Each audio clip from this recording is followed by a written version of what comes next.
د نننۍ مظاهره چې ده د پښتونخوا ملي عوامي پارټۍ تر نظارت لاندې راغوښتل شوې ده. د پښتونخوا ملي عوامي پارټۍ د پښتونخوا سټوډنټس ارګنایزیشن او په ګڼ شمېر کې ولس تاسو وینئ په دې مظاهره کې له موږ سره شرکت لري. نن په دې ملک کې صورتحال دا رقم دی، خصوصا د 8 فروری د الیکشن نه بعد چې کوم صورتحال جوړ شوی دی په ملک کې دا رقم صورتحال دی چې د پیکا اکټ په تحت د ملک پر جرنالیستانو باندې حمله وه، پر صحافت باندې حمله وه، بیا په 16م آئیني ترمیم باندې پر ججز باندې حمله وله، پر عدلیه باندې حمله وله، او بیا چې دا اوس تاسو وینئ آئیني چې کوم د ماینز اینډ منرلز اکټ روان دی د 18م ترمیم کلم مخالفت دی، او د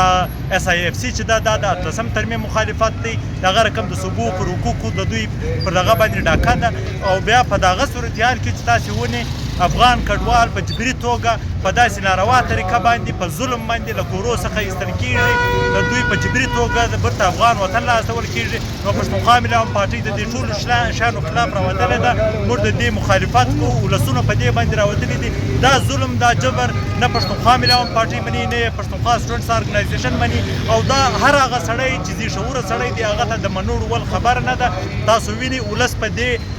مظاهره کې په ډېر لوی تعداد باندې شرکت کړی دی. دا د ولس غم او غصه دا ظاهروي چې د فام 47 په شکل کې په دې ملک باندې مسلط شوي چې کوم حکومت دی د ملیټري اسټابلیشمنټ لخوا، د جاسوسي ادارو ISI او MI لخوا حکومت چې دی، او د دې پالیسیانې چې دي دا و دې ولس ته و پښتون افغان ته په هېڅ صورت د منلو وړ نه دي. د نن مظاهره لکه څنګه چې تاسو ته معلومه ده، خصوصا د افغان کډوالو چې کله دوی راغلي دي، تقریبا د دې 45 کاله کېږي چې دوی راغلي، بیا د دې ملک هغه خلکو و دوی ته چې کوم خطاب ورکولی چې دا د حضرت عمر پیروکاران دي، دا د حضرت ابوبکر پیروکاران دي، نو دلته یې راوستل. نن د دې خلکو سره دومره ظلم، دومره بربدیات روان دی چې دوی نن په زوره باسي، د دوی جایدادونه لوټي، د دوی کورونه لوټي. په داسې حال کې نن پښتونخوا ملي عوامي پارټۍ دا مظاهره اعلان کړې وه، او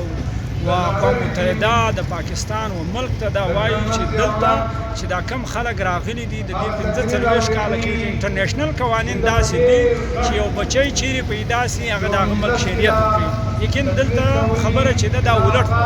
نو په دې وجه باندې دا د پښتونخوا ملي عوامي پارټۍ دا مظاهره چې دا نن راوتلې. او بله خبره دا ده، دویمه خبره دا ده چې په فلسطین کې کوم جبر روان دی، کوم ظلم روان دی، د اسرائیل صهیوني ریاست چې کوم ظلم شروع کړی دی، د فلسطینیانو بچیانو قتلول، دوی د صهیونیستي سمیټاول، په دې باوله باندې هم موږ انټرنیشنل دنیا ته، خصوصا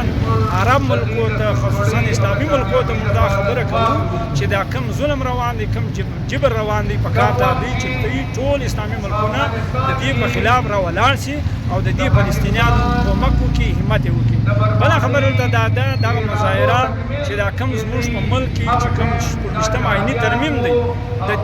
د دې مطلب دا دی چې کوم 18م آئیني ترمیم شوی و، صوبې چې کوم اټانومس شوي وې، خودمختاره شوي وې،